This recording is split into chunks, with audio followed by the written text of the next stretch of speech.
Hey everyone, and welcome to the Voices in the Valley. This is a short podcast exploring climate justice, systemic inequality, and the voices that often go unheard. And I'm Ajane, the co-host of this podcast. And I'm Audra. Today we'll be talking about a place called Cancer Alley, a region in Louisiana where predominantly black communities are facing life-threatening pollution every day. This is an issue of racial justice, health, and systemic neglect, and it raises the question, why are voices and lives of BIPOC communities still being ignored in the fight against climate change? You might be wondering, what is Cancer Alley? Cancer Alley is an 85-mile stretch between Baton Rouge and New Orleans, lined with more than 150 petrochemical plants and refineries. It's not called that to sound dramatic. It's a reflection of real health impacts. Studies from the EPA and other environmental groups say this area has some of the highest cancer rates in the U.S. Most people living there are black working class communities, and they've been there for generations, long before the plants were built. These communities didn't choose to live next to the polluting industries. These industries were built around them, thanks to zoning laws and political decisions that prioritize profit over people.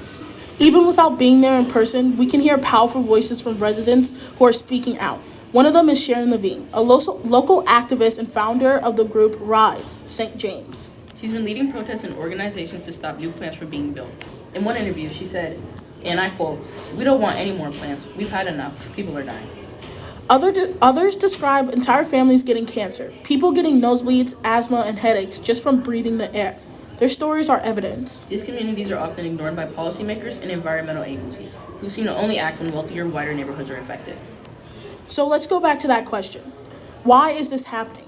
The answer lies in the system of powers, from institutional racism to environmental deregulation. When the government allows polluting industries to cluster in black neighborhoods, it's environmental racism.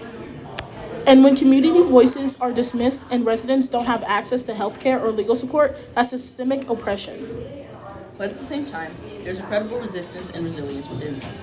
Communities in Cancer Alley are organizing, educating, and refusing to be silent about the thing.